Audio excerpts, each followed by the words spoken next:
All right, so why do houses end up vacant? What are some of the reasons? Well, there's tons of them. There's foreclosure sale, there's job transfer, burned out land. How many of you guys would consider yourself a burned out landlord? Crispy critter. Man, tenants will eat your lunch. Oof. You know, I'll tell you something. If I had any say over the banking industry, here's what I would do. I would make it mandatory for anyone getting a owner-occupied mortgage to first take a landlording course. And they would learn all about how a toilet works when it had a bag of concrete poured in it. They would learn all about, all of the things that make landlording such fun before they get their loan approved. I'll tell you what, banks take it on the chin when they lend money to a wannabe landlord who later figures out that that's not what they want to be.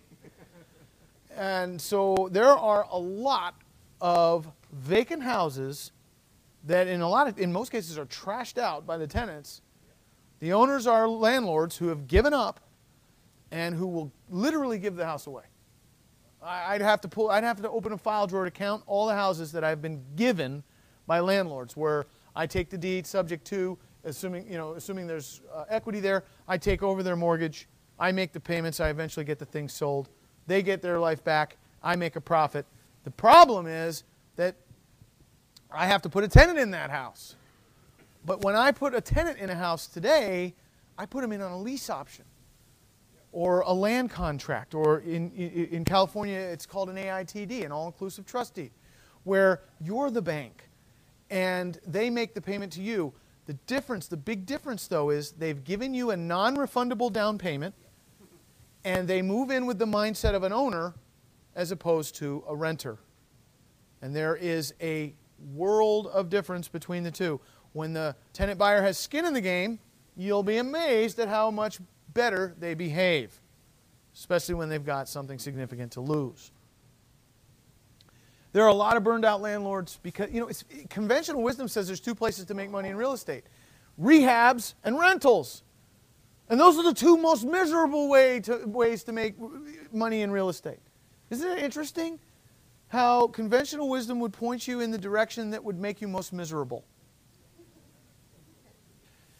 Pre-foreclosures, where the seller has moved out. By the way, if you're into short sales, some of the very best short sale deals are in houses where the seller has moved out, because now their emotional attachment is gone. Job loss, lots of that. Property taxes are delinquent. All kinds of reasons. A death, there's all kinds of reasons. We could go on and on. Failing health, move to a new house, out-of-state heirs, military transfer, expired listings.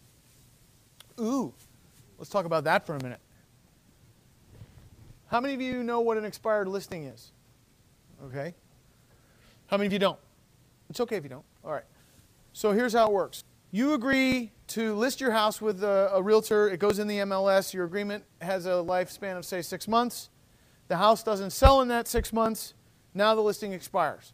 The realtor is going to come back to you and say, well, relist with me. We'll get it sold. Other realtors are going to approach you and say, list with me. I'm better. The message that most folks don't see when their listing is expiring is, I buy houses.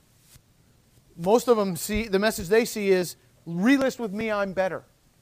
What they don't see is, I buy houses. If you're tired of the runaround and you just want to get this thing sold, call me because I'm a buyer. And I am here to tell you, you get your hands on that expired listing list and you send that message to them, you'll be pleasantly surprised.